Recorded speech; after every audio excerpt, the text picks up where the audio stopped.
March the 19th, Bowling Green, Warren County Planning Commission public meeting, and call the roll, please.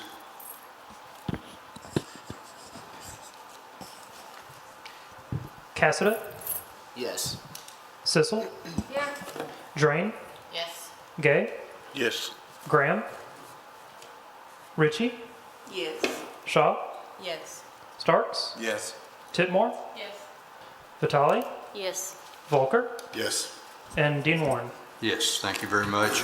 Commissioners, in our packets was our minutes of our March the 5th meeting. Are there any questions regarding those minutes? All right, hearing none, we'll call for a motion, please. Move motion minutes be approved as presented. Second.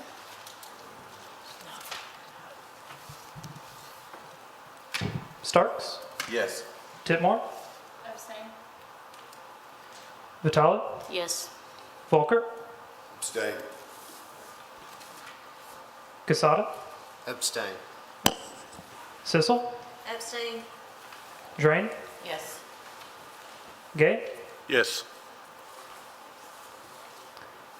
Ritchie, Abstain. Shaw, Yes. and Chair Warren. Yes, sir. Thank you very much. Commissioners, in your packets are subdivision site development plans. Are there any questions? All right, hearing none. Megan, our hard to believe, 2027, 2026, 27 budget. Yep. So tonight, everybody should have a copy of the budget and the budget memo in your packets. I'm going to go over that, go over the highlights with you guys. Just as a reminder, approving the budget tonight, all that this is going to do is allow me to submit the budget to the city and the county for their approval. In July, I'll come back to you guys, since we're on a cash budget, with a finalized budget. Of course, we won't know those numbers until we close the year out. So anyway, the highlights of our budget for this year, our carryover balance is projected to be lower again for the second year. Mostly that's due to the continued decrease in our construction review fees. This is going to be the third year in a row that those have been decreased. To compensate for that, we're requesting a $75,000 increase from the city and the county. We're hoping that that's going to make us whole. As you guys have known in the past, we depend on those construction review fees to fund about 2 of the employees. And hopefully with this increase, we can kind of stay level. That's pretty much the highlights I've got for you guys as far as income goes. As far as expenses go, one good thing that we've got going for us, CRS, our retirement contributions are decreasing about 1% for next year, so that will be a decrease in our expenses. And we have programmed in a 2.7% cost of living allowance for the employees. And as you guys know, the Kentucky Department of Local Government provides that to us every year. Capital expenditures, we do have a big capital expense on the horizon. That's the 2050 comprehensive plan. We have about $79,000 budgeted for that next year. Those are the big highlights that I wanted to give you guys, and also let you know that I've met with the budget committee and they've approved the budget. Any questions that I have? Commissioners, any questions for Megan? I have a question that's not really related to the budget, but how are we on vehicles? Are we pretty up to date on, That was is there any something- need for vehicles? Or- Yeah, that's something in the very near future. We've kind of put it off this year. We do have 4 vehicles. 2 of them, I think, are 2016s. We have a 2019 and then a 2023.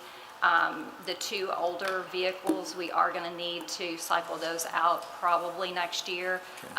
With the budget being in the shape it was this year and us having to ask for an increase, we didn't feel this was the year to do that. But yes, that is a good point. That's probably going to be in our 28 budget. Okay, thank you. Yep, you're welcome.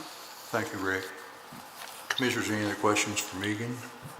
As always, you do a great job. Thank you. Thank you. For all you do behind the scenes. Yep, And thanks. would call for a motion, please, to So move. approve the budget. So move. Second. Commissioner Gay, Yes, sir. Ritchie, Yes, sir. Shaw, Yes. Starks, Yes. Titmore, Yes. Vitale, Yes, sir. Folker, Yes, sir. Casetta, Yes. sorry, Sissel, Yes. Drain, Yes. and Chair Warren. Yes, sir. Thank you.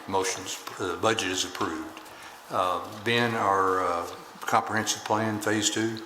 Sure. Of course, you have a memo in your packet, and I'll just give a quick update of where we're at. So Phase 1 was creating the community preferences survey. We do have a draft of that. We have reviewed and sent comments back to InnoEngine to make some changes, so that should be finalized here by the end of next week. So this Phase 2 contract that's before you tonight is forming the committees from the BG 2050 and translating those into our comprehensive plan elements. They will, at the end of the June time period, we'll have a draft vision, goals, and objectives and action items that have been formed by that committee along with staff and the rest of us. To complete that Phase 2 contract, which is $39,000. It is money we have budgeted for the comprehensive plan, as Megan went over. We also, staff has completed our data book as well, and that we'll start publishing that by the end of next week as well. And that will get us to Phase 3, where we go back to the public for a public review in the future. So tonight, again, is for $39,000 for Phase 2. It's a sole source contract with InnoEngine, since we use the proprietary BG 2050 data for that. And we do have that money budgeted, so we're just asking for your approval to go ahead and execute that contract with them. Thank you, Ben. Commissioners, any questions for Mr. Peterson? Hearing none, we call for a motion to approve the BG 25 comprehensive plan with InJo. Make a motion. Second. InnoEngine. Second. Folker, Yes.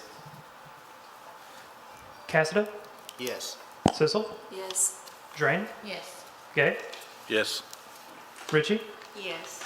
Shaw, Yes. Starks, Yes. Titmore, Yes. Vitale, Yes. and Chair Warren. Yes, contract is approved.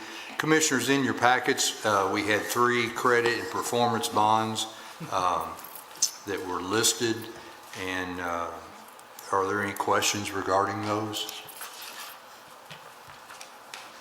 All right, hearing none, we call for a motion to approve those, please. So moved. Second.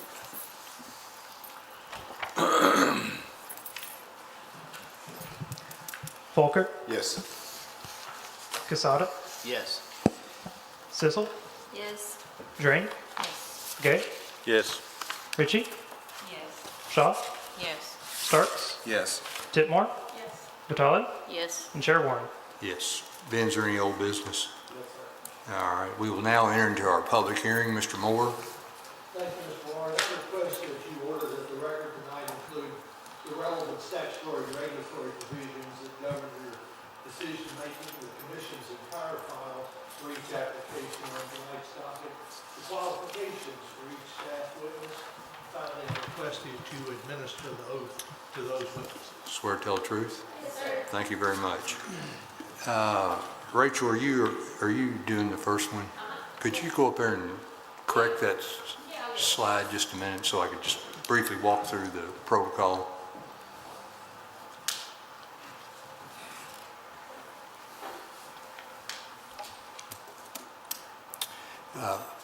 On the screen, you see how our meetings work, and the staff will make a recommendation or a presentation for each of our 6 cases tonight. And then the applicant for that specific item has up to 15 minutes to make their presentation. And then if there's opposition or someone that is representing that, they have up to 15 minutes. Then after each case, we will add anybody in the audience that wants to speak has up to 3 minutes. So that's our protocol for tonight. Thank you, Rachel. Thank you. Get our PowerPoint pulled up here. 1 second, please. Sorry, I thought I put it up here already.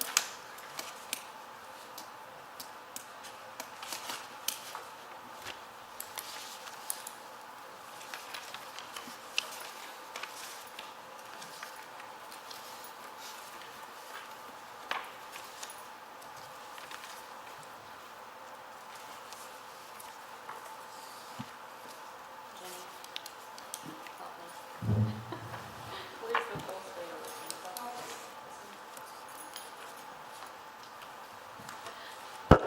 All right, I think we are ready.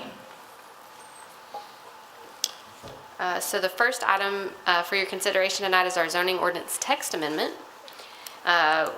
We don't do this very often, probably every 2 years. And for those of you who were at our training, you got a sneak peek of some of this. But in your packet, you should have received a summary of the proposed text amendments along with the full text if you were so inclined to read through. I think there were 70 or so pages in your packet. But I will let you know that we met with our builders, realtors, elected officials, and our building officials in preparation of this text amendment, just to talk through some things. And so after all of those discussions and conversations, we ended up with the draft proposal that is before you this evening. Just going to touch on a couple of the high points, or I guess the main changes. Our state legislation passed a new law that will go into effect on July 1st of this year that regulates manufactured housing in the state. It basically says, to summarize this slide, it says that we are unable to regulate manufactured homes or qualified manufactured homes, which are those that are 5 years or newer at the time of installation. We're not able to regulate those any more stringent than we would any other single-family home in the community. So the draft text changes, the goal of the changes is to basically treat all single-family homes, including those qualified manufactured homes, the same, and we are proposing to enact some compatibility standards that would apply to all new homes in Bowling Green and Warren County. And so that's basically a summary of this slide. Anytime you would apply for a permit, there are basically a menu of options that you can pick from, some different architectural features that you can choose from.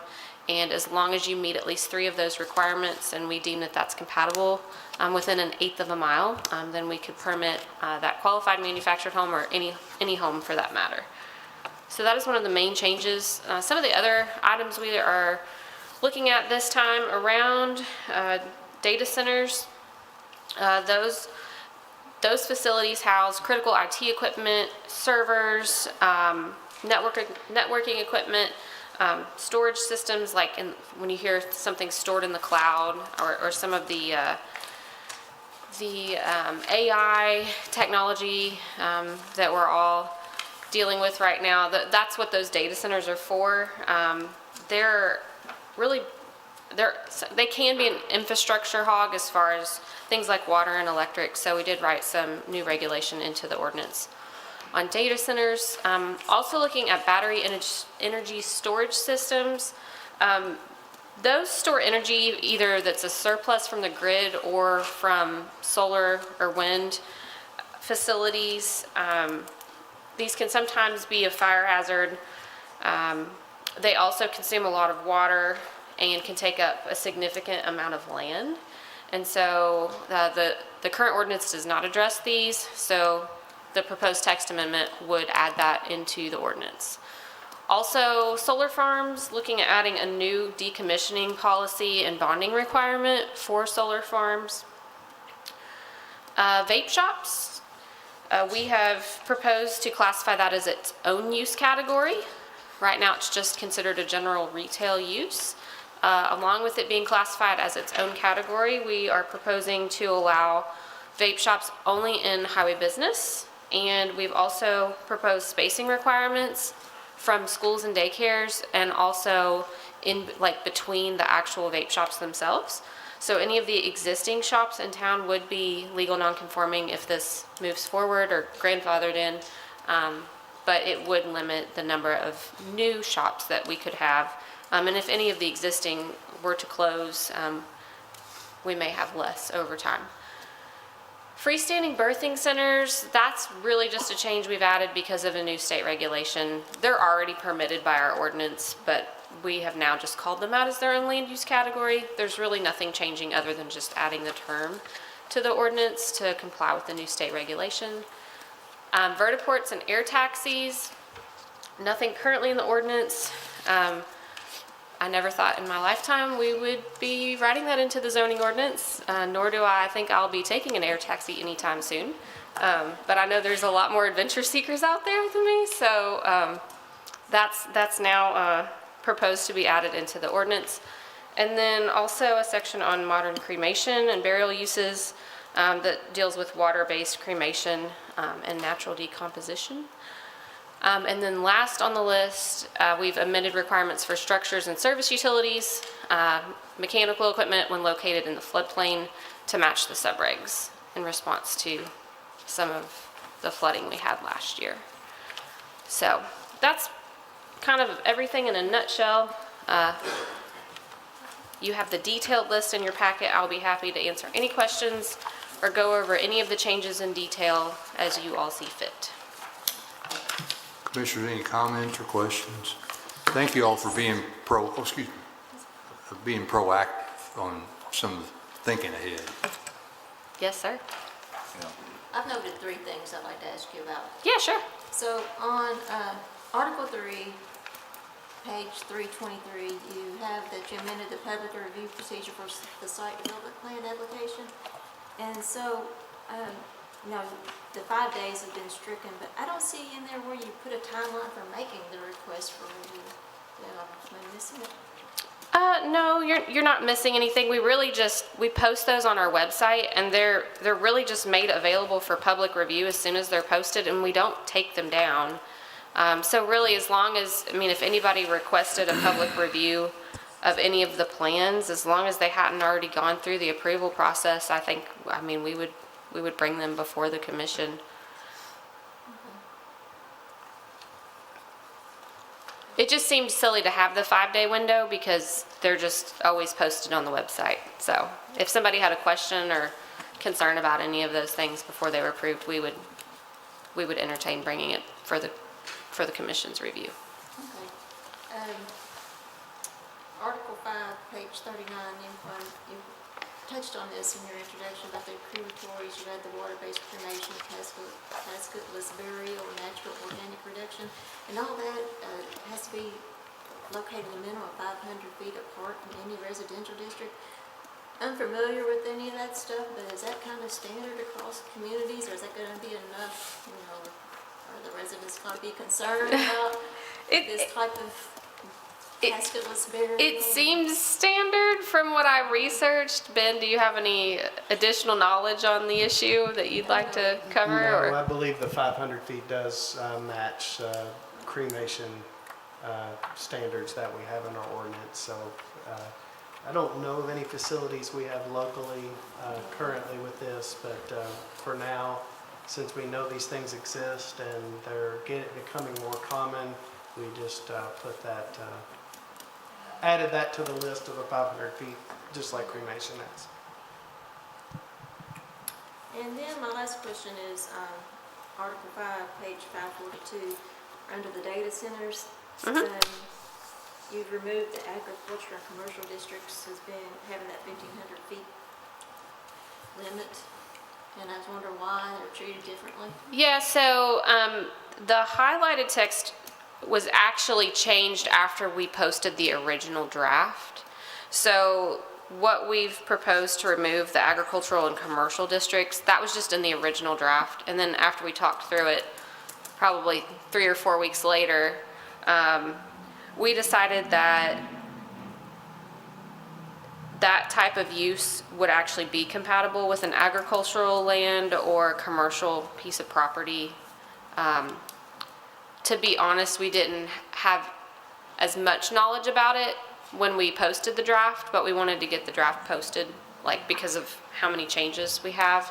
And so I think we wanted to be more restrictive in the draft, then to come back, if somebody had looked at it, and then a few weeks later, us to have added more regulations. So I guess we dialed it back from the original draft text after further research and consideration. Yeah, and to clarify, they would still have to be 1,500 feet from any residential district, but a lot of times they want to be located in areas where it is mostly agriculture away from other developments, so that leaves that option open. However, it would still take approval by this board to rezone to accomplish a data center. And one other thing I want to mention, I guess more for the public benefit too, is as part of our application process, we are requiring that any data center get with all of the affected utility companies and come up with a plan, and they have to prove that they are not going to adversely affect both our current and future utility capacities in this community before it would even come to this body. So we want to get those things put out front. So I did want to mention that. That's all for me. All right. Commissioners, any other questions for staff? Chair, I have one question for Rachel. Did the state place any type of time mandates on when we needed to get these things added to our ordinance related to the articles? Yeah, so the main changes really were just those manufactured housing regulations, and those go into effect on July 1st. So we're still ahead of the game. We have plenty of time to visit with all of the legislative bodies for final approval of the text, if you all recommend that it be approved. Okay, thank you. Yes, sir? Thank you, Rick. Commissioners, any other questions? Hearing none, thank you, Rachel. Thank you. Would call for a motion for approval. So move. Oh, excuse me. Is there any opposition to this presentation? Yes, sir.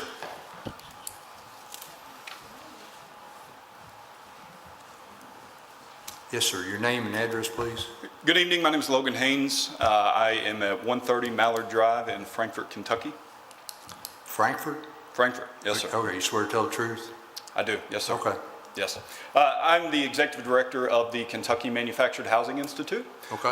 One of the things that we do, through this House Bill 160 and KRS 100-348, we help a lot of municipalities in their language that they're creating in order to come into compliance. And I commend you all because I'm working with a lot of cities and counties right now that are just now realizing that this thing passed, and so commend the staff for getting ahead of it. There are a few language points in this that kind of open you up for some potential lawsuits that I would recommend you maybe tabling this portion of it. Happy to help you walk through those. Just a couple of them. Inside of Section 4, subsection 2, this is semantics. I get what you're saying, but all new homes must meet at least 3 of the following criteria, and then you say as shipped from the manufacturer. And then things that you have in that list wouldn't be able to be shipped. You can't ship a foundation from the factory. You can't ship with a 412 roof pitch from the factory, things like that. So those are things that I would just recommend you saying upon completion of the project. So that would be one. Next, you've got the list of things that an individual can choose, which I like that strategy. I think that's great in order to maintain the characteristics of the neighborhood. The roof pitch, that matches inside of KRS 100-348. The covered front porch, that would meet the requirement for an attached structure. But where it kind of goes off course is under C, where including a building foundation with 5 or more corners.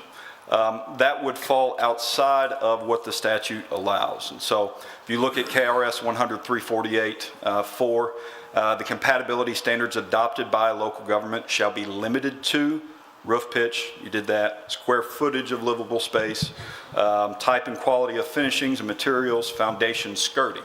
And so skirting is another word for facade. It's not the actual makeup of that. The statute also even goes on to say that you cannot impose foundation requirements on manufactured homes that conflict with the structural engineering of the homes. And so in other words, you can't alter the configuration of what that foundation would be, just the skirting or the facade of that foundation.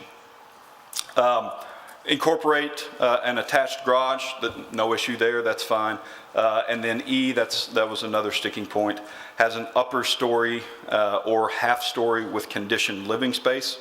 That is also not in the list of 6 things that KRS 100-348 says that you could regulate. It says square footage of livable space, but not the number of stories. So again, happy to help. We don't charge to help do this. We're a nonprofit, but. Well, thank you for driving here and being here tonight. Absolutely. Mr. Peterson, you got a comment? Sure. So those things that he read would apply to all homes within that zone, not just manufactured homes. So we felt like that we can apply those quite easily because they're not just applied to manufactured homes, they're applied to all homes, and the statute does allow that. Sure, do understand that and do appreciate that, but that is why that statute specifically says that the compatibility standards adopted by local government, which is what these are compatibility standards, used to, if you looked at the previous statute, it said shall relate to, meaning here's a list, but come up with your own if you want to. That was changed to shall be limited to the following. And the list is very specific, so. Sure, and I guess the only counter argument to that is, again, if you're only applying those standards to manufactured homes only, we are not. We are applying them to all homes in single-family zones, period, regardless of manufactured or not. So Sure. So they would have to meet those standards, and we have other zones where manufactured homes would be allowed. Absolutely, no, and I appreciate that. The reason that list is just that is so that you also couldn't say, we'll allow any home as long as it was never transported here on wheels. That's a good way of saying no manufactured homes, right? That is not what ours says. Right, but that's why it's compatibility standards where whether you apply it to site-built or you apply it to qualified manufactured homes, it doesn't matter. That is the limit that you are allowed to enforce based off just those 6 requirements. So my only recommendation, I would just recommend you table this one and let's Table our recommendation. table the recommendation and come up with some language that may not open yourselves up to a lawsuit. And I guess the only issue I have with that is we were left so little time to create these regulations. We would not be able to meet again as a full board until May, and that would be too late to get these before the legislative bodies for their proper consideration and approval. We will double check the standards and look at our language based on his recommendations. At this time tonight, given the short views we have and given our time frame, I think staff's recommendation stands. Let's go ahead and approve this. Okay. And if we need to make changes, we can try to handle that at the legislative body level. Okay, thank you. Thank you, sir. Thank you. All right. Would ask for a motion. I'll make a motion. Second.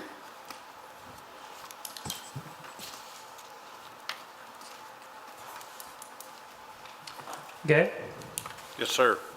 Ritchie, Yes, sir. Shaw, Yes, sir. Starks, Yes. Titmore, Yes. Vitale, Yes, sir. Volker, Yes. Cassida, Yes. Sissel, Yes. Drain, Yes. and Chair Warren. Yes, sir. The motion is approved, and the recommendation goes to all the different Warren County legislative bodies. Our next item tonight is 2026-03 DP. The Southern Retail Partners LLC, care of Emily Booth and Blake Ritchie, have filed an application to amend the General Development Plan conditions for 12.73 acres located at 801 Vintage Lane.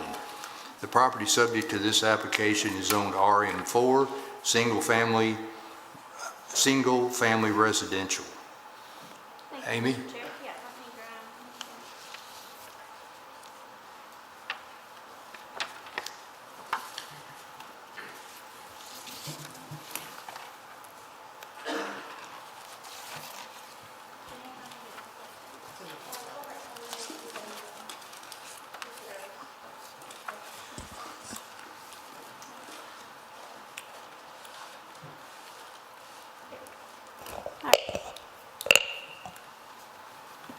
We had a pre-application meeting in December of '25 for the property that you mentioned and is highlighted in red.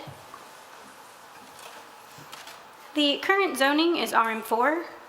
The current land use is agriculture, and the future land use is mixed-use commercial. And again, the applicants are proposing to amend the development plan to allow an increase in maximum building height, flexibility in building design, decrease the number of residential units, and to allow the flexibility for tree removal. We do have some photos of the property for your reference. And then here is the supplied site plan. So if we look over at page 3 for those proposed changes, the proposed revisions are shown in bold. If we look at number 2, they're proposing to reduce the number of dwelling units from 248 to 178. Number 4, they are proposing to strike uniform design to now read all structures on the property shall employ a uniform color scheme. Number 5 addresses building height, proposing that building 1 will not exceed 4 stories. All other buildings will be limited to 3 stories.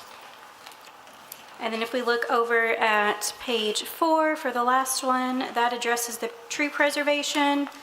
All existing healthy trees have a caliper width of 8 inches or greater and located within 10 feet of the southern boundary line shall be preserved, and they're wishing to add the following. Shall be preserved to the greatest extent possible, but if they are removed for construction purposes, they will be replaced per planning and zoning standards or at a rate of 3 deciduous shade trees and 2 evergreen trees per 100 linear feet. Looking back at page 1, the proposal complies with the majority of the criteria assessed in the review process, remains consistent with the adopted comprehensive plan, and is generally compatible with the surrounding area. Therefore, the staff recommendation is approval pending any public hearing, testimony, and discussion. All we have for staff report. Happy to answer any questions. Thank you, Amy. Commissioners, any questions regarding this request? All right, thank you. Is the applicant here or the representative? Anything you would like to add? Okay, thank you very much. Is there anyone in the audience tonight that has a question regarding this proposal? Okay. Commissioners, we call for a motion, please. I make a motion to approve the proposed general development plan amendment, docket number 2026-3DP, based upon the testimony and documents in this public hearing. The proposed general development plan amendment is consistent with adopted Focus 2030 comprehensive plan as demonstrated by its compliance with the objective and action items presented in the staff report. Further, I also find that there have been major changes of economic, physical, and social nature within the area of the property in question. I request the findings and fact and recommendation include a summary of evidence and testimony presented by the witnesses at this public hearing. Second. Gay, Yes, sir. Shaw, Yes, sir. Starks, Yes. Titmore, Vitale, Yes, sir. Volker, Yes. Drain, Yes. Chair Warren. Yes, sir. The motion is approved and is Planning Commission final action. Our next item tonight is 2026-04 DP. Michael Burton has filed an application to amend the general development plan, general development plan conditions for approximately a half acre located at 417 Bristow Road. The property subject to this application is zoned light industrial. Amy? Yes, thank you, Mr. Chair. We had a pre-application meeting back in February. The current zoning is light industrial. Current land use is industrial. And the future land use is commercial. Again, the applicant is proposing to amend the development plan in order to allow flexibility in fencing material. The current development plan conditions require wood fencing, and the applicant would also like to allow metal fencing as a screening option. Here are some photos of the existing property and fencing.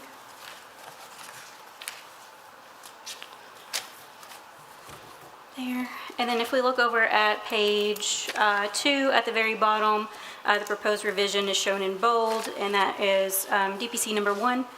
They're just simply proposing to add metal in addition to wood on that. So back to page 1, the proposal complies with the majority of the criteria assessed in the review process, remains consistent with the adopted comprehensive plan, and is generally compatible with the surrounding area. Therefore, staff recommendation is approval, pending public hearing, testimony, and discussion. That's all we have. Okay. Commissioners, any questions for staff? All right. Is the applicant here, anything y'all would like to add? All right, thank you. Is there anyone in the audience tonight has a question to this request? All right, hearing none, Commissioners, call for motion, please. I make the motion to approve the proposed general development plan amendment docket number 2026-04-DP based upon the testimony and documents presented in this public hearing.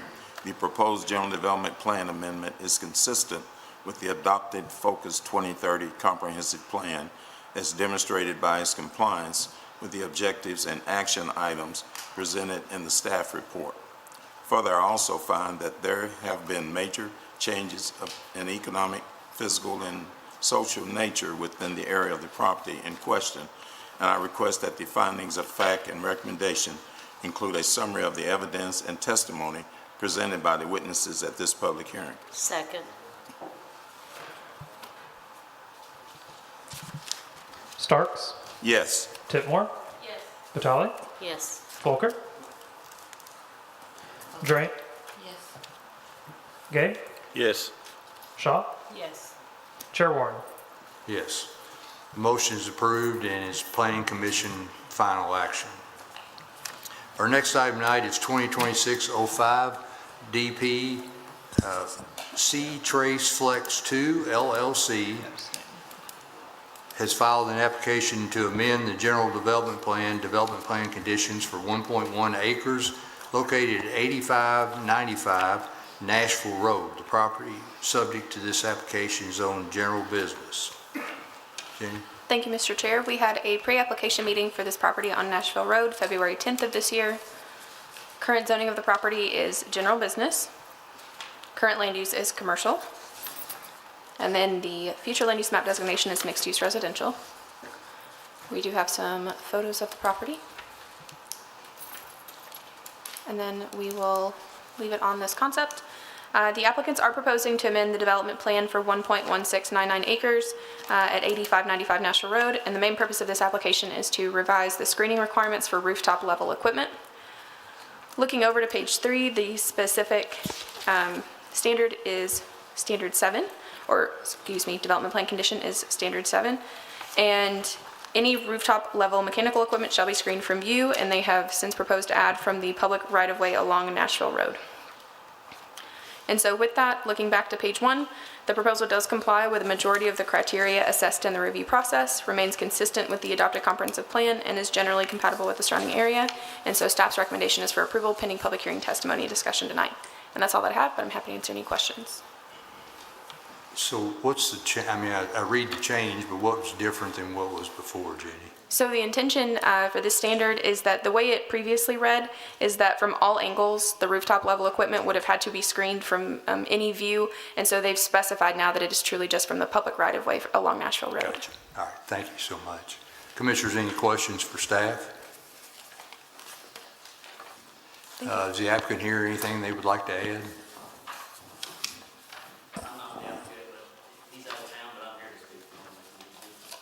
Is there anything y'all would like to add? Okay. Is there anyone in the audience tonight that has opposition or question this request? All right, hearing none, Commissioners will call for motion, please. I make the motion to approve the proposed general development plan amendment docket number 2026-05DP. Based upon the testimony and documents presented in this public hearing, the proposed general development plan amendment is consistent with the adopted Focus 2030 comprehensive plan as demonstrated by its compliance with the objectives and action items presented in the staff report. Further, I also find that there have been major changes of an economic, physical, or social nature within the area of the property in question, and I request that the findings of fact and recommendation include a summary of the evidence and testimony presented by the witnesses at this public hearing. Second. Drain, Yes. Gay, Yes, sir. Shaw, Yes. Starks, Yes. Vitale, Yes. Folker, Yes. Chair Warren. Yes. The motion is approved and is Planning Commission final action. Our next item tonight is 2026-12Z County Stagner Farms LLC, care of Michael Vitale, has filed an application to rezone 13 acres located on Elrod Road, approximately 180 feet south of Emberton Road, from RS1D Single Family Residential to PUD, Planned Unit Development, with a general development plan. Rachel? Thank you, Chair Warren. We had a pre-application meeting back in April of last year for the property you just referenced, located on Elrod Road. This is the preliminary lot layout that was submitted for the application, and the applicant is proposing to rezone the property from RS1D to PUD in order to develop the site with a maximum of 72 single-family detached homes. This is the aerial view, and the current zoning is RS1D. The current land use is agriculture, and the current future land use designation is moderate density residential. This was established back in July of 2025. And also under the property history, just noting that an application to rezone the property to PUD was submitted in August of 2025, but was withdrawn before the public hearing. We have some property photos that we can reference as needed.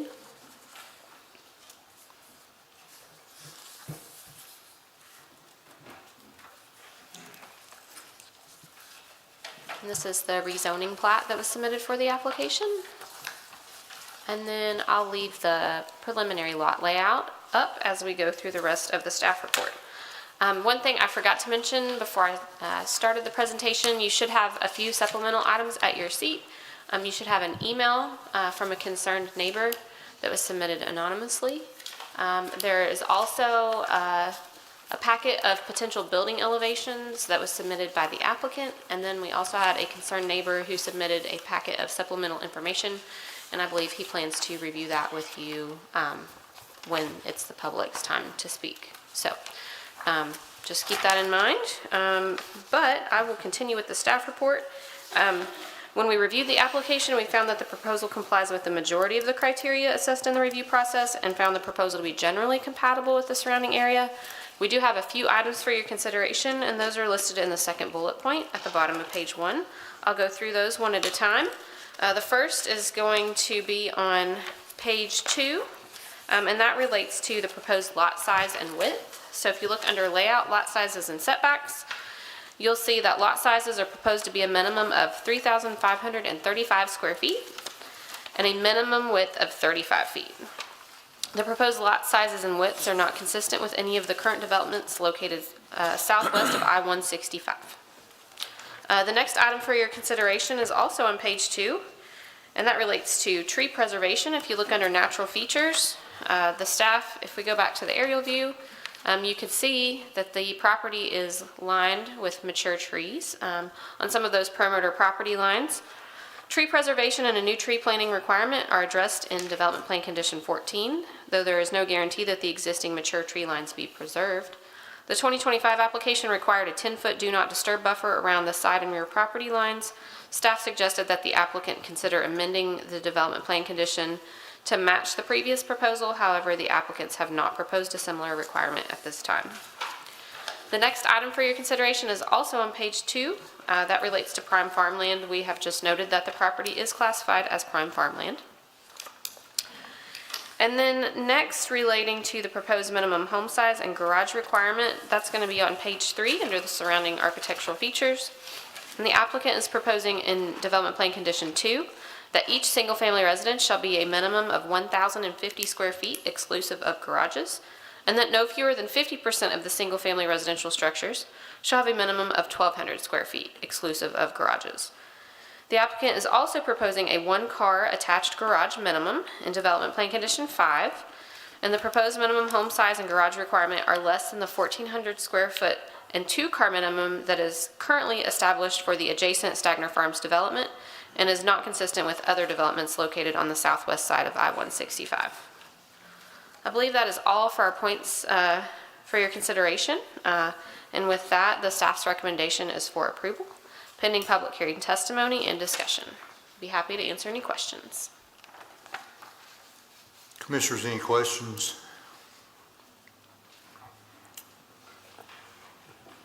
So one of the staff comments was the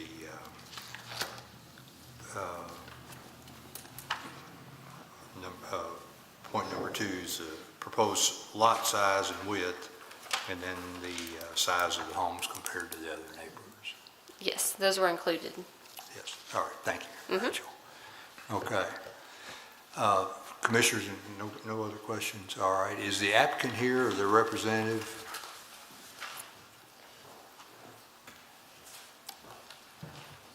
Chair Warren, Commissioners, Chris Davenport, I swear to tell the truth. Thank you. Good evening. Your address, Chris? 921 College Street. I'll try to move along here. There's a little more than I would normally present here because I want to give you all some history as a part of this application I think is vitally important. But to start off with, we're talking about 13 acres. We're talking about a flume designation, which is moderate density. We're going to be talking about density tonight.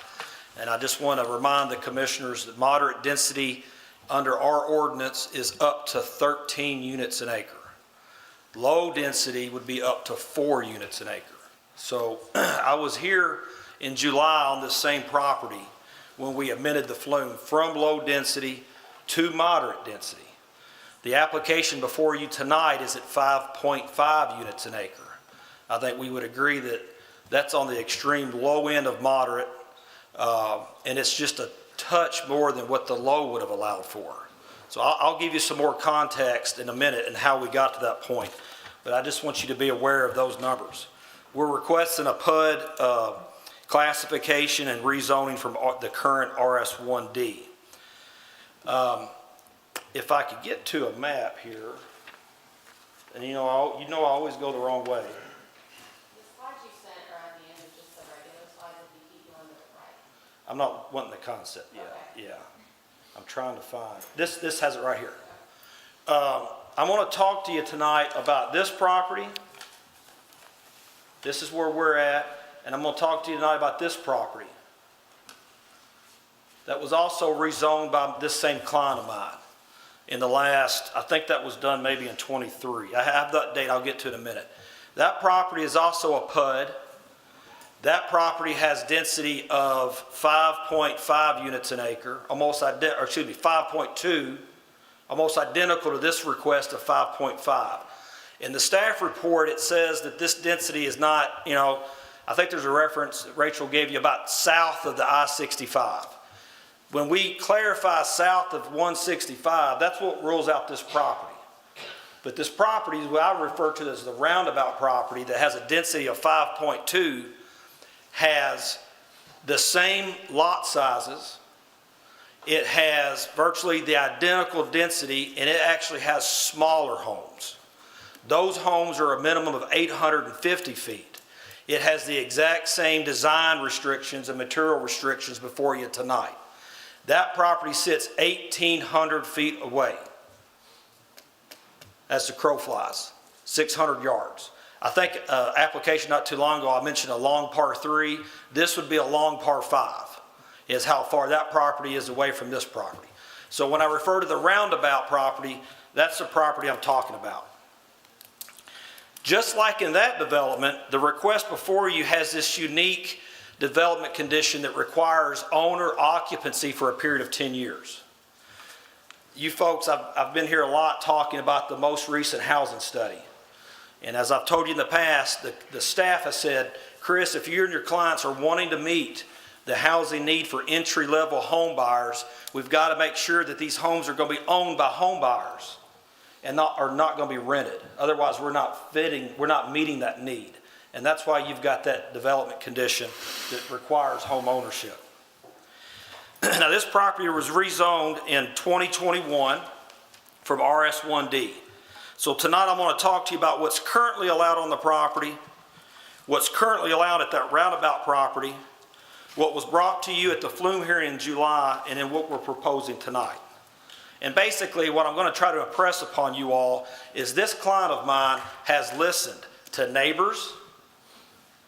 They've listened to their own development in Stagner 1. I think you're going to hear from Stagner 1 people tonight. Some of them that aren't happy with this, I understand that. And they've listened to the staff. And so, and what's resulted is an application that when I was here in July and we amended the Flume, the request at that time was for 94 units. And this body passed the Flume, and they said, with that vote, I would submit that a moderate density development would be reasonable here. That didn't mean it could be all the way up to 13 units. And frankly, I think I picked up what the commission was putting down was that at 94 units, I believe some of you all felt like that was too dense. That was a density of 7.7. Okay? What you have here tonight is an application for 72 units. That's 5.5 units an acre. That compares, and the biggest point for me, being kind of a geeky zoning wonk, is that one of your policies is H1 or HN1-2. And before we reduced that density, we were out of compliance with that provision. At 94 units, we were out of compliance. Dead stop, full stop. And so when my client brought this down, they're now in compliance with that. And I think that's a huge point. And frankly, I don't know for sure, but when we discussed this in July, I think some on this commission thought, if you're outside of that level, Chris, that may just be too dense if you can't comply with that policy. So my client met with the Stagner neighbors. They sent out invitation to 200 plus properties, way beyond that adjoining property list. Okay, they had 14 families come, and what they heard from them was they didn't like the density. They did not want this development to be members of their HOA. They did not like that originally we only had one access point. Now here's where I need to show that, Rachel. Where can I find those older concepts? Put it to the right arrow. Keep going.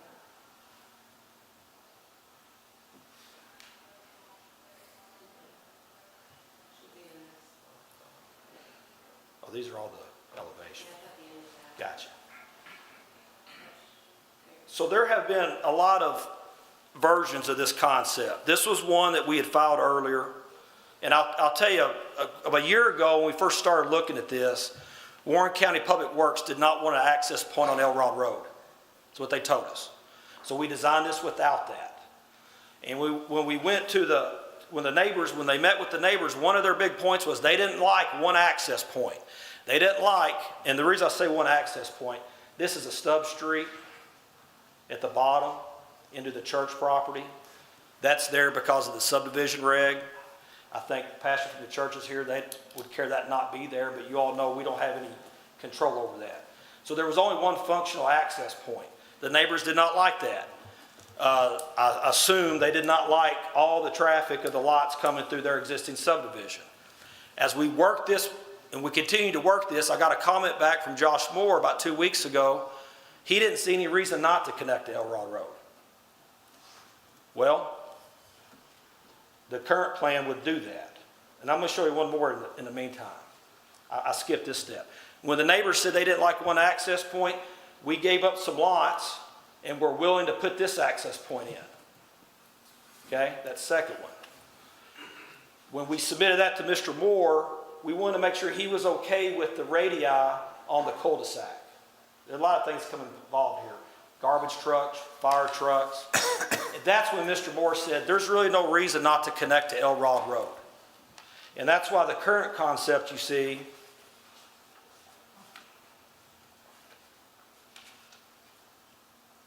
we're now connecting to Elrod Road. So you can see the cul-de-sac's gone. The access point here behind the Helsley property's gone. Frankly, we think we've appeased the Stagner neighbors. We think the county liked it. It's actually less roadway to maintain as some of our other concepts. So we thought that was a win-win. In your packet, there's a letter from the church. I want to point that out. And a letter from Rachel where I copied that. I'm kind of bragging on my client a little bit. That letter is very, I think, a very positive reflection on how my client's been working with the neighbors on this. So let me give you some code hard numbers. And I'm going to go back to that map if I can find it. Chris, you got 5 minutes. Thank you.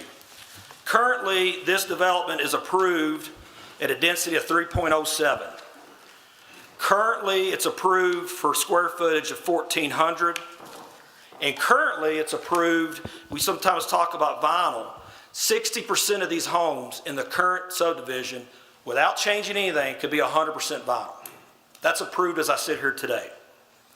The roundabout density that I talked about, that's 600 yards away, has a density of 5.2. Its minimum square footage is 850 square feet. Its minimum garage is 1. The vinyl in that development is confined to the second floor only. At the Flume hearing, when I brought this application, the proposed density was planned at 7.2, a minimum square footage of 1,050, a minimum of 1-car garage, and vinyl second floor only. As we sit here today, the proposed density is 5.5, minimum square footage of 1,050, 1 garage, and vinyl on the second floor only. If I could summarize this up, I would say this. The density is now consistent with what is only 600 yards away, almost identical. It is less than the density, the highest density in the area is over 8 units an acre, and it's reflected on the purple that you see on the map, right out the back of this property.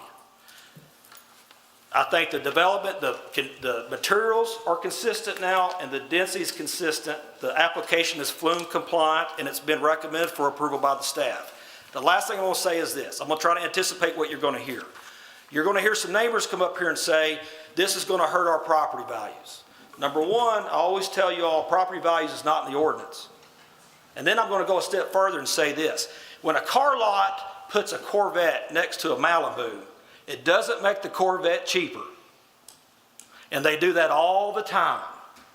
And when a real estate appraiser or a realtor looks at a home and compares 2 homes, what's the first thing they compare and they calculate for? Square footage. These are the types of homes that we need to get people in home ownership. All of us in this area that have bigger homes, we would like to see those homes appreciate.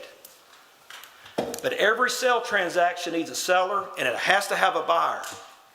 And if we don't have a bridge to the bigger homes to get people out of rental properties and into owner-occupied properties, they'll never have the equity to make that step up. That's in large part what your home study says. And that's what we continue to try to hit with these products. So I'll stand on the recommendation, staff. I do need to make one change, Rachel. I'm sorry. In DPC 14, this got left this was my mix-up. We need to add, developers shall maintain all mature and healthy trees located within 10 feet of the side and rear property lines, period. Dead or dying vegetation may be removed. That was, in all these changes, it's what it actually got taken out. That addresses the tree issue. The last thing I'll say is this, I promise. When I was here for the Flume, y'all may remember, there was a lady that backs up to this property that lives on Springfield, and I don't remember her name. But she stepped up to this podium, and she said, I live in one of those little vinyl houses, right behind you all. And she said, y'all may not think much about my little vinyl house, but that's my house. I couldn't have said it better.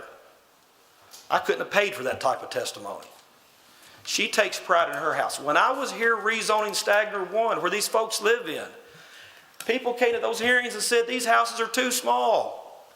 This is too dense. This is not the same that we have. We don't want this. If this commission hadn't seen that to be proper, they wouldn't have the great neighborhood that they have. I understand why they want to protect it. It is a great neighborhood. My clients developed it. They want to keep doing that and meet the housing needs. Thank you all very much. Hold on, Chris. Yeah. Commissioners, any questions for Mr. Davenport? All right. Thank you, Chris. Thank you. Yes, sir. a lot of folks here tonight. Do you all have one spokesperson for the group? Okay, yes, sir. If you'd come to the microphone, please. Your name and address, please. My name is Jimmy Williams, 2712 Ovambo Street, Bowling Green, Kentucky, and Stegner Farms resident. Swear to tell the truth. Yes, I swear to All tell right, the thank you, sir. Everybody should have a copy of an email chain between myself and one of the Warren County representatives, and they should have this document that I prepared. I don't want to call anybody out by name. I'm just saying Warren County representative and this paper here. Let me know when you're ready, sir. Go ahead. Okay. In July this past year, Warren County approved the flume going from low-density housing to medium-density housing based on criteria 3 only. That criteria was not met, should have never approved it. We are completely surrounded by churches, Basil Griffith Park, low-density housing. Everything on the opposite side of I-165 was colored orange and labeled medium density. This was a future land use map that somebody presented to everyone here and said, look at all that medium density. That's not true. If you've ever been down Small House Road, you know that we're surrounded by tons and tons of churches, mom and pop rural estates, single family farms, ag, all low density housing. If you look at the email from Warren County, they talk about all of the surrounding subdivisions that encase and encircle this entire area in question. They're all low density. Okay, moving on to page 2. This is going to take a little explaining. I'd like you to go down to paragraph 6. So the builder has 13.0156 acres of property. They're going to put 72 houses on it. Divide 13.0156 into 13 acres, you get 5.53 houses, dwelling units per acre. The community would like to disagree with how Warren County has calculated their average density and thereby follow their maximum density. That blue box on the page represents a 169 acre, 1,000 foot perimeter around that property in the center, which is the property in question. So in order to calculate the average density, you have to go 1,000 feet this way, 1,000 feet that way. That total box is 189 acres. Minus the 13 acres at the center, you're left with 178 acres. So when Warren County was calculating this, they should have known X number of houses divided by 178 acres would give them their average density. Okay, so Warren County says it's 4.06. I believe it's half of that. If you're looking at the average density of dwelling units, you guys have admitted and not included roughly 88 acres. Those 88 acres include public streets, I-165, Calvary Baptist Church, parking lots, storage rental, agricultural properties. Granted, there are no houses on those properties, but then the builder gets to include the streets, the pickleball court, the dog walk, the green space, all of the things that aren't residential. They get to include that in their total number. So Warren County has calculated a 4.06 dwelling units per acre, but they've omitted 88 acres. They're not including it in their calculations. We disagree with that. Moving on to page number 3. I did some calculations on my own. It was pointed out in the last flume meeting that there was a 8.04 density in this one particular area at the corner of Chicory Way and Springfield Boulevard. When I originally did my calculations, I came up with 7.05, a little bit less. And then I looked at it again. The 1,000 foot perimeter, the 1,000 foot radius, ends right in the middle of building number 9.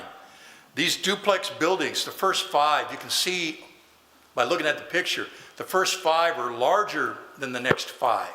Currently, there are 10 buildings. The 11th one has yet to be, they've yet to break ground on that. But you could see and you can look and tell that the first 5 units, the first 5 duplexes are larger than the others. When Warren County did their calculations, they based it on the smaller of the number and they assumed this whole area. Okay, so I'm telling you that the area cutoff was right in the middle of building number 9. So in all actuality, the buildings within that section are 6.75 DU per AC. So there was a slight miscalculation initially by myself and Warren County, but when I went back and looked at it again, the 1,000-foot cutoff is what you're supposed to be going by. That's what that blue box represents on the previous page. 1,000 feet in each and every direction from that property line. That gave you 189 acres minus 13, 178 acres. You're supposed to have counted up all the houses within that 178 acres and divided 178 into it to give you your average. That's not the way Warren County did their calculations. Moving on to page number 4. Okay, so they show a stub-out road that runs behind the church, and I believe Warren County regulations only require 1 road. The IFC requires 2. Bowling Green follows the IFC, International Fire Code. So we're happy to see that there are at least an entrance and exit for this property, but the stub-out road's not needed. It shows intent to run through the back of the church's property. There's no current right-of-way or sale of property, so that stub-out road is not needed. We talk about the lot size as being basically 3,500 feet. They're very small houses, basically 25 feet in width, and I haven't made the exact calculation as far as length. I know that the lot is between 101 and 105 feet. Those are very small houses. In between each house, if you look at the calculations, it says a 5-foot setback. So between each house, there's basically 10 feet wall to wall. When you think about it, it's 8 foot from roof to roof. Okay? Warren County adheres to the 2018 Kentucky Building Code, which mandates strict fire resistance readings when the structures are less than 10 feet apart. So we're talking 8 foot from roof to roof. There's just too many houses, too close together. They need to be spread out. Either that, or you need to mandate stricter DPCs. So in 2021, you regulated DPCs, at least 40% of the buildings had to have 70% or more brick or stone. But that's when there were 37 houses planned, and they were 40 to 70 feet apart. Now that they're less than 10 feet apart, you need to make sure that these buildings have a lot of brick, stone, and fire-resistant materials in between them. If you don't do that, this whole neighborhood will go up like a matchstick overnight. One building catches fire, it'll catch the next one on fire. They're so close together. They used to do this in California, Arizona, Nevada. They used to do this until all of the neighborhood burned up overnight. And then they started making stricter DPCs for building materials, what they should be made of. These things are so close together. There are just too many of them on this property. We don't agree with the way this plan is laid out. Granted, the plan has improved from 101 houses all the way down to 69 and back up to 72, but it's still a problem. She's already talked about the minimum home size being 1,400 square feet with 2-car garages. Okay, so the builder wants to not meet the minimum requirement. Okay, so with regard to the property itself, if you look on page 5, you can see the previous submission where it shows 37 houses were planned for this property in 2021. And that's when the DPCs were created. for all the properties to have brick, stone, vinyl, et cetera, but only 40% needed to be 70% or more brick. I'm thinking that you need to mandate stronger DPCs if you're going to have houses this close together. Going to page 6. Earlier, the representative for the builder stated that we did not want Stagner 2 to be part of our HOA, and we have very strong reasons for that. We do not want this community that they're adding on to be any part of our HOA, and they stated February 5th that it would not be. We asked them to put that in writing, so that's another key sticking point. Page 6, under general development plan conditions, and also under project summary, you guys stated that, each one of these pieces of property, when platted, is going to have an owner occupancy of 10 years. That's all well and good, okay? However, who's going to enforce this rule? Nobody. Jago Homes has already stated this is publicly unenforceable when they had a community meeting on February 5th, and we agree. Current residents state that Stagner Farms, the community which I live, which is still under construction, has several rental properties in there already, and they haven't even finished finishing the construction. Jago Homes employees have stated that they own more than 2 properties in the current development. It's impossible to be owner-occupied in both places at once. The community concerns are loss of home value, increased crime rates that come along with higher density, low-cost housing. Page 6, there's a list of items not in compliance, either in whole or in part, and that's part of your staff report. Moving on to page 7, I want to bring up the Elrod Road Natcher Parkway interchange study of 2009. They were going to put an interchange right there, 200 feet away from this development at Elrod Road and Natcher Parkway. The original recommendation was no interchange at this location. None of the alternatives would reduce the traffic congestion on Elrod Road or at this location. Okay, so a traffic impact study is required for this construction. And we're talking Elrod Road back in 2009, they said, no, we can't put a interchange in. That was before a dozen other subdivisions were added to Elrod Road. Now, Emberton Road was constructed after that 2009 study. Emberton Road connects Springfield subdivision to Elrod Road, runs along beside the church. That was never included in the original study where they said, the property, the traffic on Elrod Road was degraded and that it was failing. And we're already at that failed state. And you want to add another road with 200 cars plus access right there at the very point of Elrod Road. Moving to page 8. The only thing you need to take away from this is the very last line where it says the project is back in the budget. So originally they said that they were not going to do this Elrod Road interchange. Now it's back in the budget.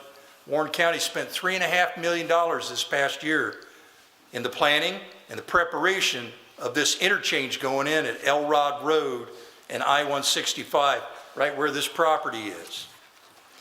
As of FY 2027, which is this October, they can begin moving the utilities. They've got most of the money, but not all of the money currently. They're planning it, it's in the budget, and they're moving forward. I assume Warren County spent $3.5 million prepping for this because they're good stewards of the people's taxpayer money, and they wouldn't waste $3.5 million for something they're not going to do. Moving to page 9, flooding and land development issues. This whole area is karst, riddled with sinkholes. We are bordered by a FEMA flood zone, okay, over on the other side of Stagner Farms. Now, prior to this submission, every other submission had stated that this property was on a 100-year flood plain on an insurance map located such and such book. However, I brought that up a few weeks back, and then the word "not" was inserted, okay? So it's not part of the 100-year insurance floodplain. They go to a lot of trouble to describe that, only to say that it's not part of that. Mr. Williams, your time's up, but go ahead, give you 2 more minutes, okay? Okay. This property is, Stagner Farms is surrounded by multiple flood catch basins. This property that we're talking about had about 205 kilotons of dirt removed to build the Elrod overpass. This property is a lopsided fishbowl. It's 9 foot higher at the back. It slopes downward towards Elrod Road, and it has a 15-foot drop-off that runs alongside the church. And the builder, 4 years ago, built a 13 to 15-foot dirt berm to keep floodwaters from going into Stagner Farms. So what they've done is channel all the water downhill towards Elrod Road, and that's before they start construction on this new development. So the water floods across the road, across Elrod, into the backyard of Penny Royal. Okay, even though it's not part of a FEMA flood zone, it has been created artificially, and it floods across that road frequently every time we have heavy rains. Thank you for your time. Thank you, Mr. Williams. Commissioners, any questions for Mr. Williams' report? Thank you, sir. Is there anyone else in the audience tonight that has a question? Other than we've talked about the property values, the traffic, Mr. Williams did a great job. The Flood, crime, density, Yeah. sinkholes, HOAs. Any other questions? Anybody else in the audience that has something different? Something different? Yeah, I'm the pastor of the church. All right. Yes, sir. Yes. Your name and address, please, sir? It is David Gifford, 213 Gold Rush Drive. Mr. Gifford, Yes. Brother Gifford, you swear to tell the truth? I sure do, yes. Swear to tell the truth, all right. Simply put, my issues are two. One was the sub-street. The other is the trees. I'm grateful that they have addressed that because the language is a little vague. And now I believe it's been addressed. But the sub-street from the beginning has been the problem for me, that is adjacent to the church property and dead ends right there. This was the plan from a couple years ago. The sub-street wasn't on that.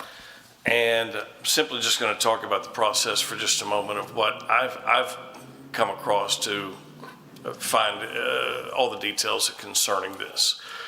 So when I saw the original plan, I called Planning and Zoning. I'm not certain who I talked with. They spoke with me and said it's required in neighborhood guidelines. This was back in August, September of last year when the plan was brand new. Let me also address, you do have an email from me.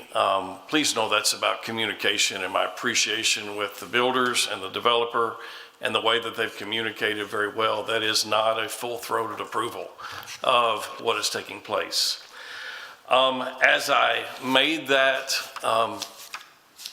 concern to the builders, they told me it's required in neighborhood guidelines.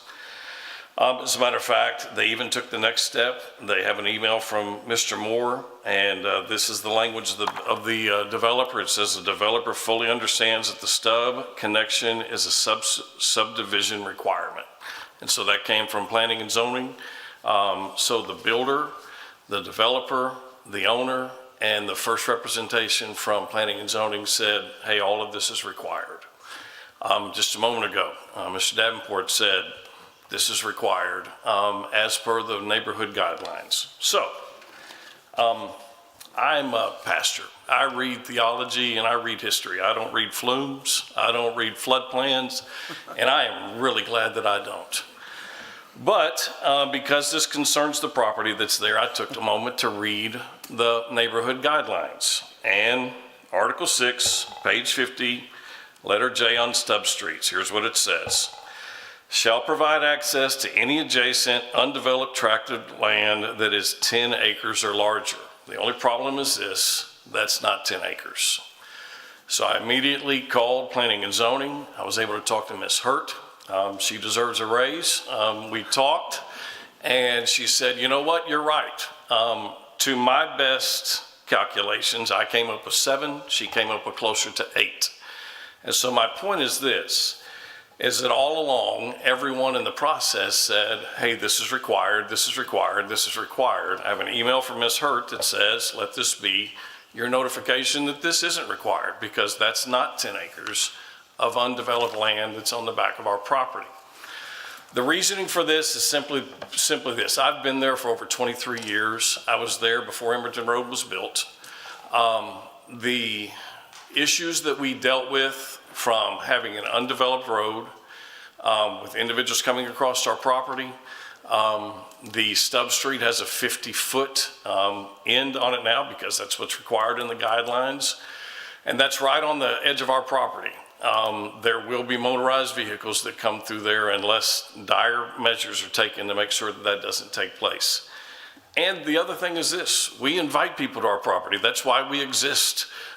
We want people on our property. We have playgrounds. We have a burn pile that individuals can come and bring their rubbish to.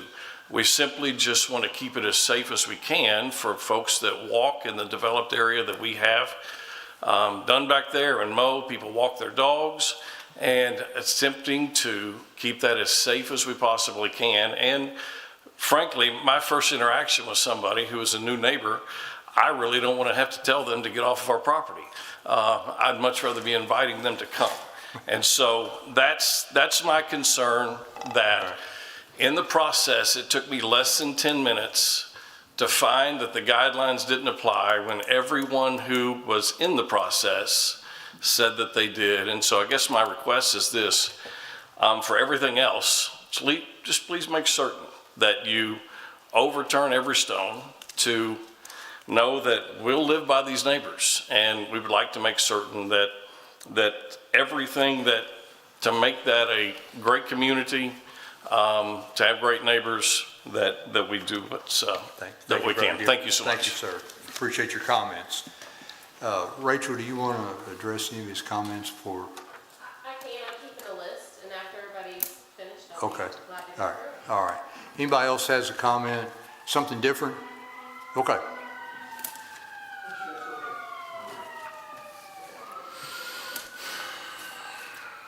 Yes, sir. Your name and address? Yeah, my name is Eric Kondratiev. My address is 212 Gold Rush Drive, but I'm here representing my mother-in-law who lives at 2772 Harton, and Okay. she's in the hospital. Okay. Sorry Okay. about that. Thank you. Is something different? Yes, just a couple of things. I just want to add something to what Jimmy said about the fire problem. I was a fire adjuster for Farmers Insurance in California for 10 years during the Oakland fires, as well as some of the other big ones that they had. And one of the things, if you actually go out to the Stagner Farm development, that you'll notice is that it's kind of a wind tunnel. It's a very windy place. So if there were to be a fire in a moderate density place where the roof lines are 8 feet apart, it could actually be a disaster. So that's that. The other thing is that we were informed that we could have a show of hands of people who were here from Stagner Farms who actually are against this plan as it stands. We'll get to that at the end. Okay, Yes, sir. okay, thank you, that's it. Yes, sir. We get comments first. Okay. All right, anybody else, something different? Something different? Yes, sir?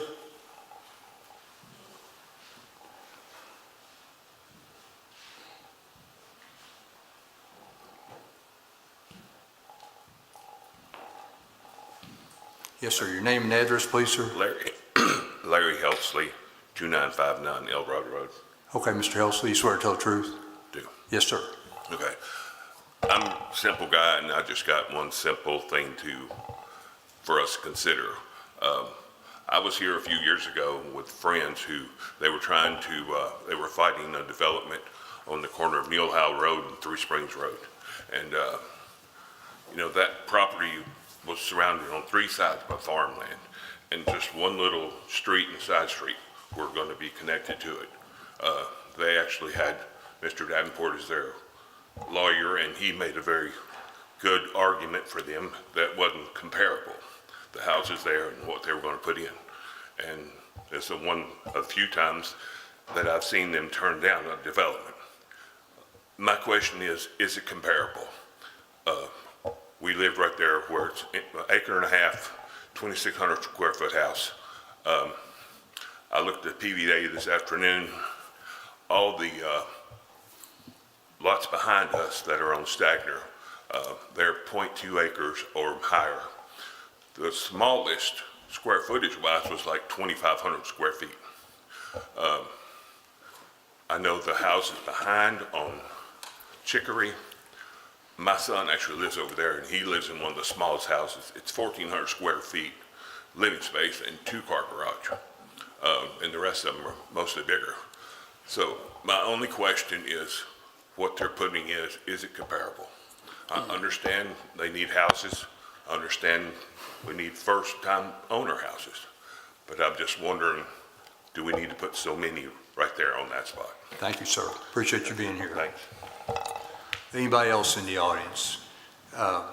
Ms. Hurt, how would you like to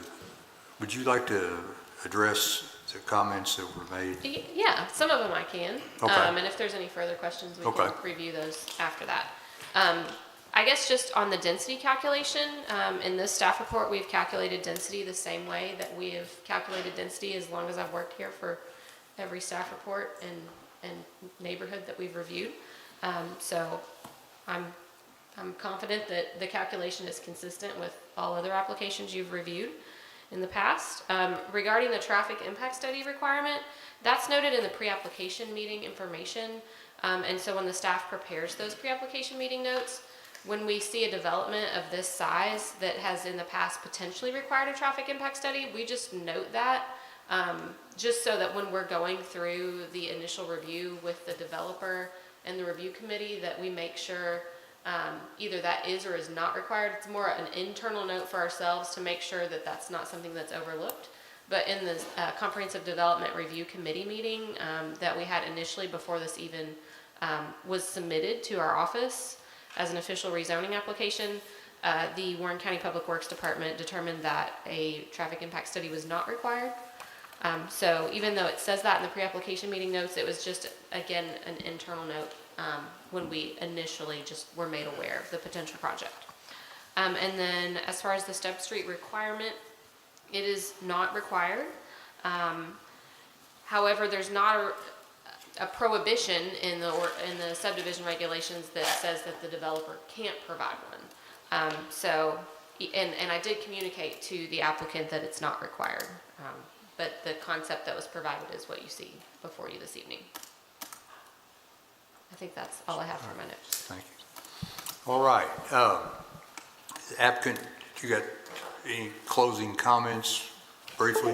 I'll be brief. Let me start with what Pastor Gifford mentioned and what Rachel has talked about, because I think the way this transpired, and maybe we got our wires crossed a little bit, I actually brought up on a phone call to Rachel the point that Brother Gifford made, and that is that tract of land is not totally vacant.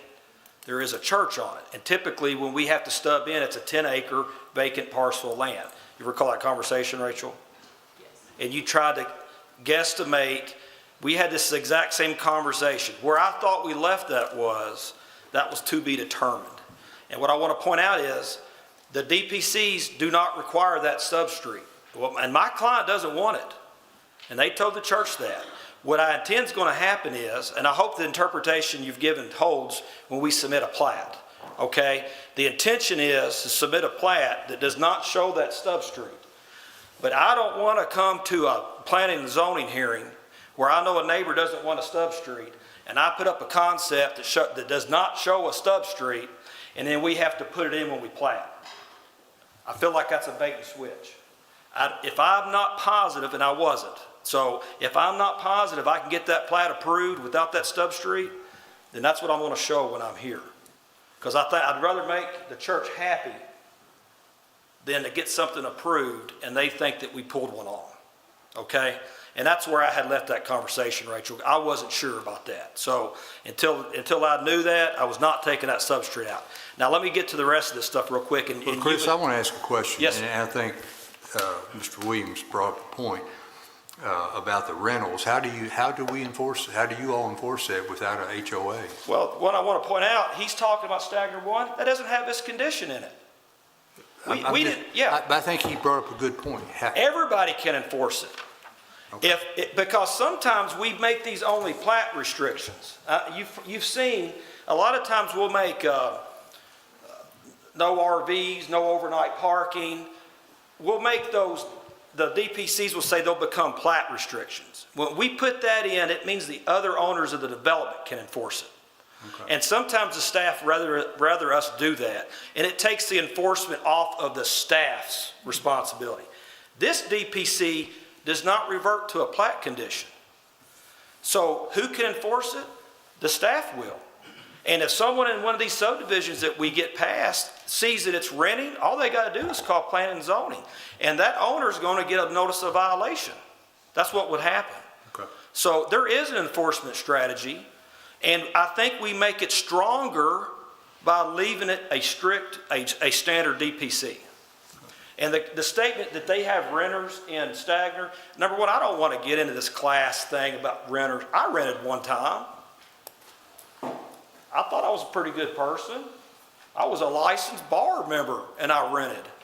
Okay. But Stagner doesn't have that restriction. Okay, all right.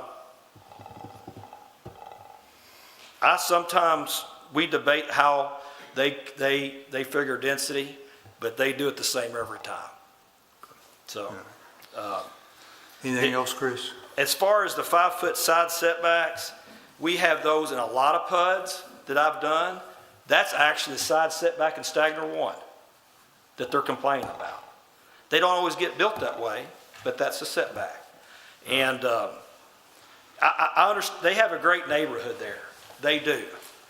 And I fought for that neighborhood years ago. And I'm glad I won that argument. I think this should win too. Thank you. Thank you. All right. All right.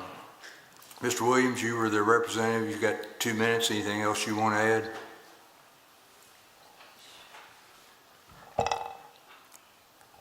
With regard to Stagner 1, okay, as far as flood control goes, Jago Homes has done a very good job. We're completely surrounded by retention ponds. This property is currently a flood issue.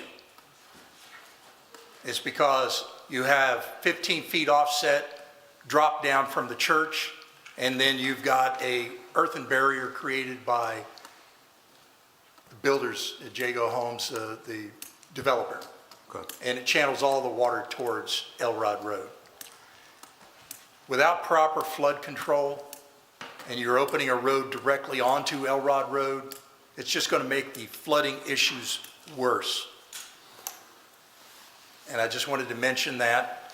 With regard to the setbacks, if you don't require stricter DPCs and fireproof materials, then you're going to have to require that they spread those houses out, remove some, put a little bit more distance in between them.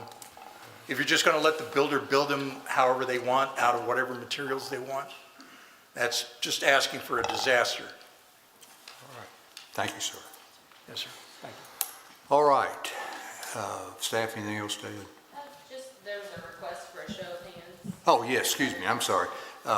Anybody here tonight that is in opposition to this request, please raise your hand. Anybody here tonight in favor of this request from the audience, excuse me? All right. From the audience, not the applicants. All right, thank you all very much. Commissioners, we've heard our staff report, we've heard from the applicant, we've heard from the citizens of the community. We call for a motion, please. I make a motion to approve the proposed zoning map amendment together with and condition upon a general development plan docket number 2026-12 Z County, based upon the testimony and documents presented in a public hearing. The proposed zoning map amendments consistent with the Focus 2030 comprehensive plan. It's demonstrated by its compliance with objective and action items in the staff report. Therefore, the proposed zoning map amendment is in agreement with the adopted comprehensive plan. Further request this motion includes a summary of evidence and testimony presented by the witnesses at this public hearing. Second.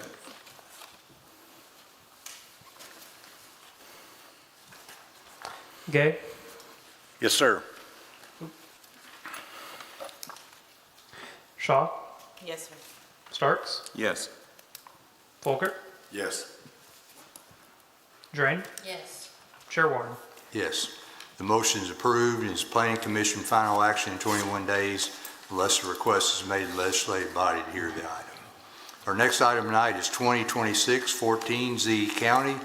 Plano Farm LLC, care of Chris Gerbig, has filed an application to rezone 75 acres on Plano Road, approximately 1,866 feet north of Fairview Farm Boulevard, from ag to RE residential estate with a general development plan.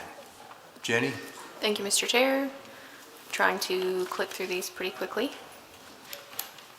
We will get to the current application very quickly, hopefully. So the current application is for a property along Plano Road, approximately 1,860 feet north of Fairview Farm Boulevard. Here is an aerial of the property. The current zoning is agriculture. Current land use is agriculture. And then the future land use map designation is rural density residential.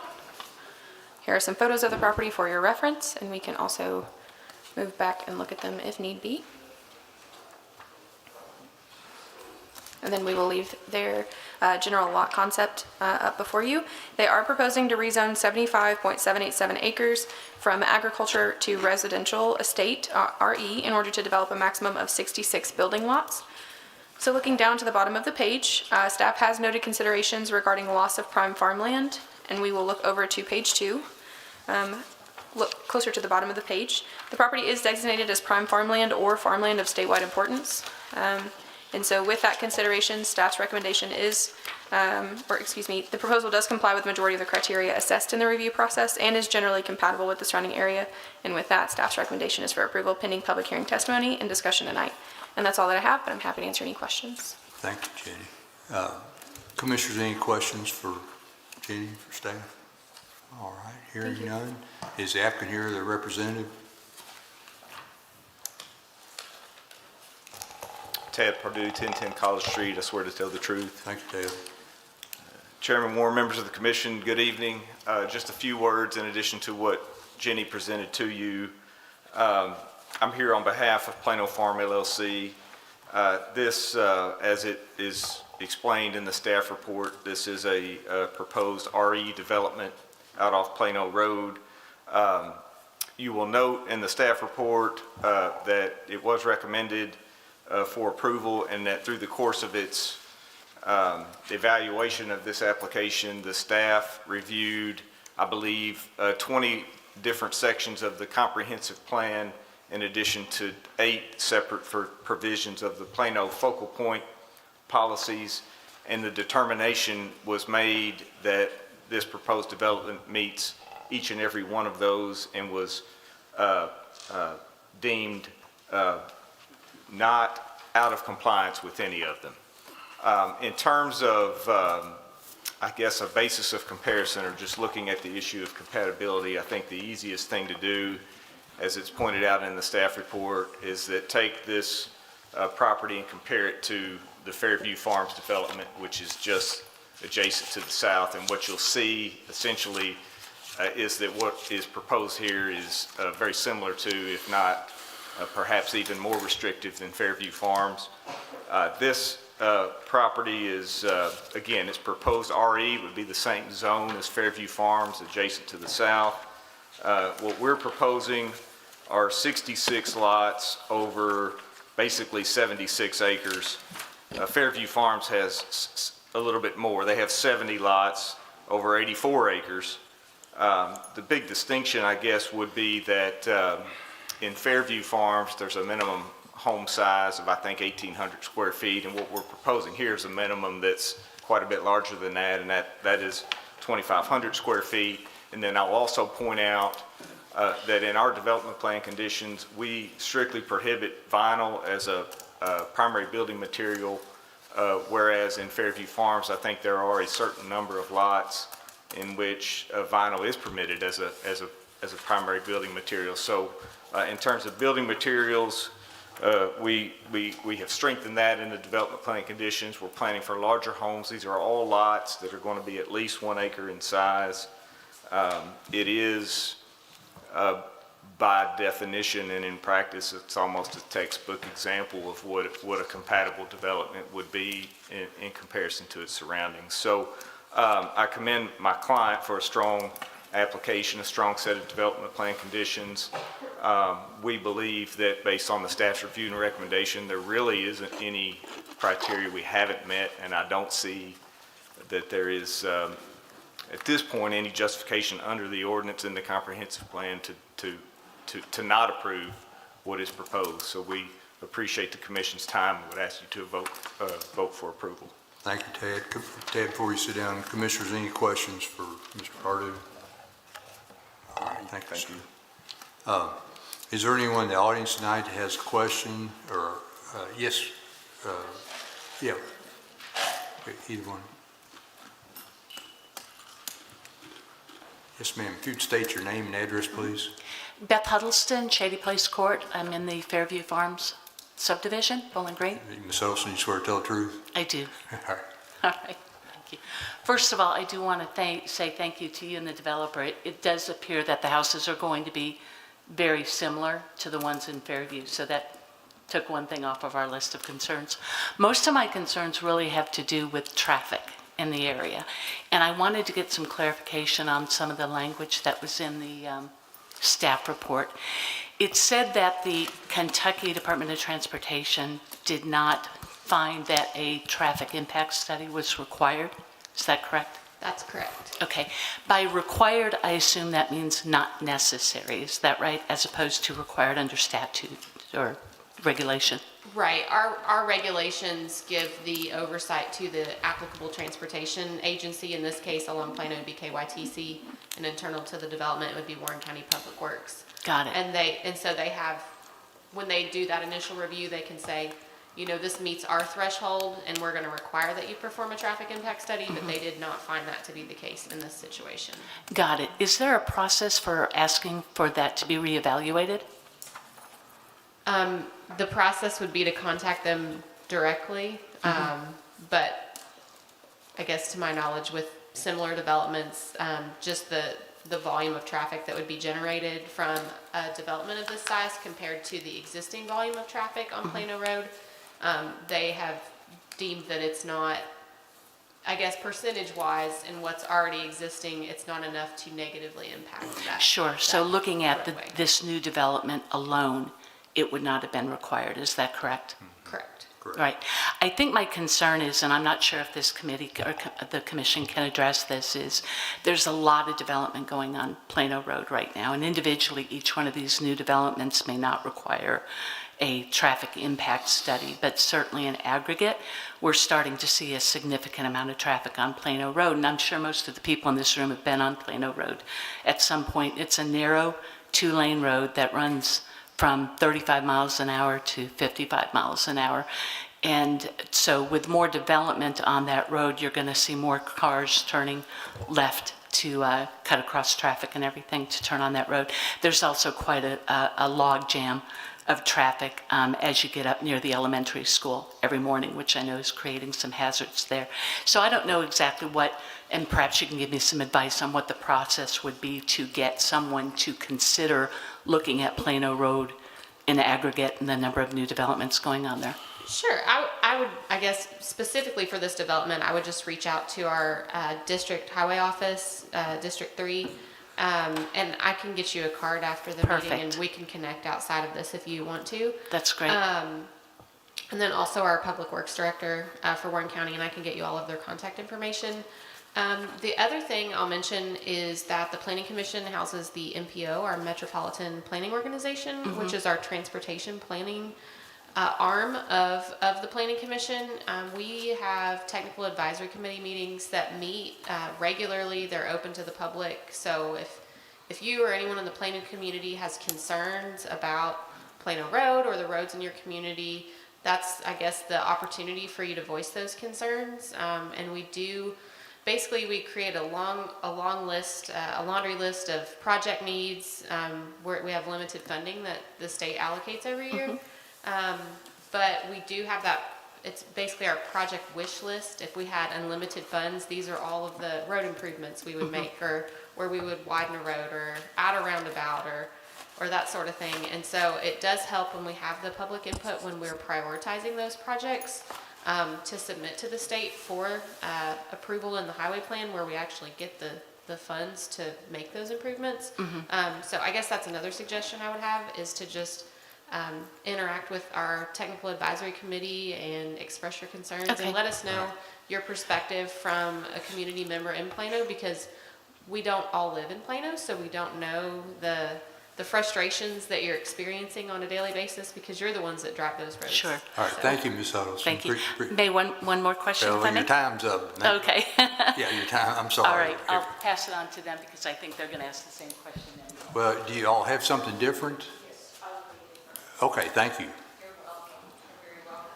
And very quickly, the property that is getting If you'll ready come to the microphone and state your name and address, My name please. is Donna Crosland, 4083 Plano Road, and I do swear to tell the Thank you. truth. And the property that we are talking about right now actually was part of our farm years ago, and then it was divided up. So we are the property adjoining it that's the farm, and we would like to ask that there is a fence put there, because we will continue the farming of that, and we don't want to have to inadvertently have people coming over onto the farm, because it is agriculture and we do farm that land. And we would just like to have a fence. It's specifically on the map, it's for the exhibit, it's up there, which it's property to the north. It would be, can you tell me where Plano Road's on there? It's on the far right, it's on the far right. Okay, then we own that property that goes right down, that whole side that goes right down that side. The entire distance? Yes. At the top of it, of the map? At the top. See, there's Fairview right there, am I correct? Fairview Farms is right there. It's on the Come on, bottom. show me. Okay, Plano Road is right there. And then you come in. Yes, this is us right here. Because this is where this is Plano Road, and this is us. We go right through here. We own the 66 acres that goes right through there.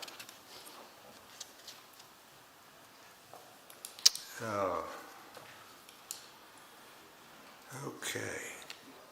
And I did look up to find that there is actually a statute 256.042 that does mention about a fence being put up when there is agriculture and a subdivision coming in. So we're just asking for that request, Good. please. Is that Rachel, Jenny? I've got it pulled up if you need it. Look, We'll get it here in just a second. Okay. Unless Hampton knows it off the top of his head. 256042. Because currently there is not a fence. Because like I said, at one time, we owned the whole property. Then, of course, it went to auction. Then someone else bought it. And it's been in agriculture the whole time. So we Okay. didn't see a need. You don't run cattle We could, at any time, if we decided we wanted to, we would have to put a fence on. But right now, what we grow are soybeans, corn, and we also have hay. And we also wanted to make that a consideration also, is that we do produce dust. So if it's a homeowners association that you're going to have, we have heard that there are, at times, the law was called on agricultural communities because of the dust that comes available, and we have hay. We grow hay. So we do that, and we also have a produce stand there. so right now,